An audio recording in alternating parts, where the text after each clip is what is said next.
David Baye here for MuscularDevelopment.com. We are in Las Vegas for the 2014 Olympia.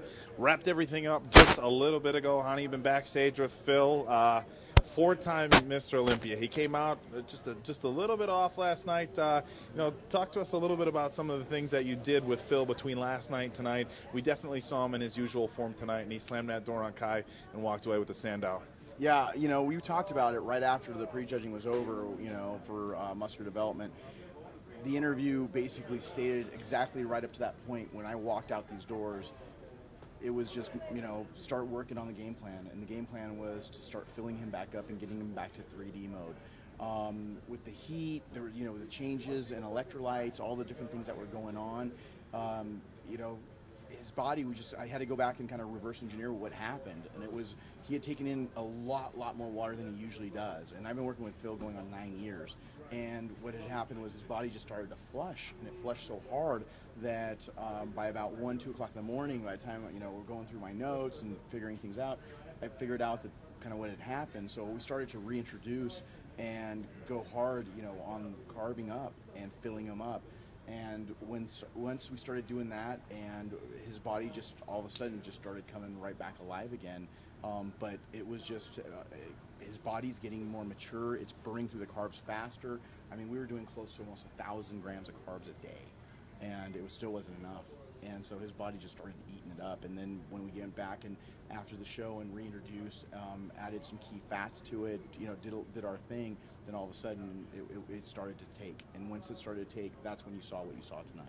Now, how often were you checking Phil out between 11 o'clock last night and 7 or 8 o'clock tonight?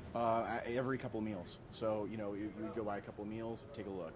A couple of meals, take a look. I mean, I left him at 3 a.m., 3:30 a.m., and he was at my door in my room at 7 a.m. this morning. So, 7:30, 8, going back to sleep, relaxed, looked at him again after a meal or two, went back to the trade show for, to handle our business for the booth, and then came back, looked at him again, then looked at him again, so every meal to 2 meals we're right there.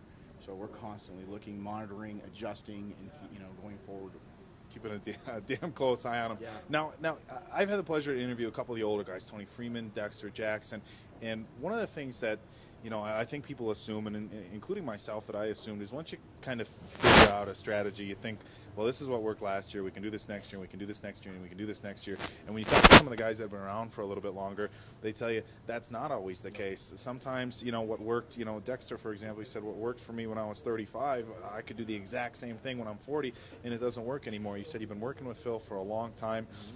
Have there been some pretty significant changes that you've had to make over the last 10 years? Absolutely. I mean, there's been a lot of changes. I mean, everything from the way we carb up, the amounts we carb up, how early we start, how late we start, sodium manipulation, water manipulation, everything we do, it constantly changes.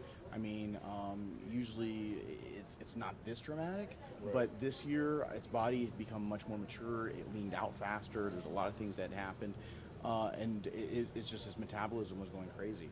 So it was a definitely big jump up versus the other years where there was just, several little factors, but they were still substantial. And this time it was just a huge difference. And then again, by the time he got on stage, I was looking at him going, no, this ain't right. This is not Phil Heath. This is his cousin. Was it a little bit of a panic mode for you on Friday night? Yeah, absolutely. Like I look at it, and it wasn't a panic mode because I see everybody else. It's just because I know what he could look like, and I know what he looked like in the room. And when his body's starting to change that fast, and believe it or not, it does change that fast. I mean, you could be 3-4 hours before and look a certain way, and then change for the good or the bad. And that he went the other way. He just started, he was good, and then all of a sudden it just didn't stick. And that fullness didn't stick. And then once we were able to change the things the next day, then all of a sudden it was kind of like Photoshop mode. I suppose, man. It just goes to your credit and to his credit, that you guys are constantly working. It's not a matter of we got this strategy figured out and we can ride this year in and year out. Got to making changes and everything. Now we can't talk to Phil, but we'll talk to you a little bit about now that he's done and he's won this competition. What kind of off period does Phil take as far as stepping away from the gym? I know some guys, when you don't do as well as you want, some guys have this mentality they're right back in the gym on Monday working towards it. I know some guys like to take 6-8 weeks off, sometimes even longer. Yeah. No, we don't usually take that long off. Sometimes a couple weeks. But right now, being that we are, not planning on doing any of the European shows or Middle East. Oh, shows, he's not going to be over in Spain at all? he will be there for his fans and for his Oh. for his booth and for Gifted Nutrition, but he is not going to be there to compete because I don't think he's ever competed without me being there. And the last time I checked, I'm not going, so I guarantee you he's not competing. But you will be able to still see him, so you can check his calendar on his website. I'm sure he'll be updated. But at the end of the day, right now it's going to be a little break.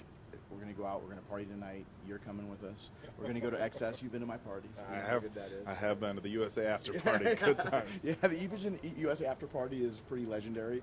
The Phil Heath post Olympia party is just as good. So we're excited. Yeah. So we're going to go out there. We're going to tear it up. I just want to thank everybody that supports me, my wife, my little 15, 16-month-old baby that was in attendance tonight. Yes, he was there, and he was great. He was looking at people. He was kind of going, yeah, and everybody he looked at, he was in the top 5 that he kept pointing to. It was amazing. So he's getting an early start. Very early start. But I want to thank my wife, Fairness, who's been there, helping, doing so much, and I just really appreciate her and everything, all her support, through all the years of doing all this shit. So yeah, I mean, everybody has somebody that backs them up, and she's definitely wanted to say thank you to her. All right, man. Well, we're going to wrap things up here. Let you get back to doing whatever it is you're going to do before we hit up the after party. I know I'm definitely looking forward to that. So once again, guys, this is David Baye with Mr. Olympia. Actually, Phil Heath. Go on. I want to say also congratulations to my client Nicole Wilkins, who won. And then Jeremy Buendia, my men's physique. Jeremy Buendia. Yeah, those guys. I can't leave them out because they're Miss Olympia figure and Mr. Olympia men's physique. So they did an amazing job. So I want to be able to say congratulations to them too. I mean, You've had a pretty solid weekend, man. Yeah, I've never won 3 Olympias. Last year I won 2 Olympias, but this year was 3, so it was huge for us. So I do want to say congratulations to them. They put a lot of hard work into it, and with hard work comes these kind of rewards. So congratulations to them. All right, guys, and congratulations to you. I know some people are going to be like, well, he wasn't on stage, but, man, it's not easy to get to this level. It's the best of the best, and having a good nutritionist certainly doesn't hurt. So, once again, guys, we're going to wrap it up. This is David Baye with Hany Rambod from the 2014 Olympia weekend, wrapping it all up tonight. We are out from musculardevelopment.com.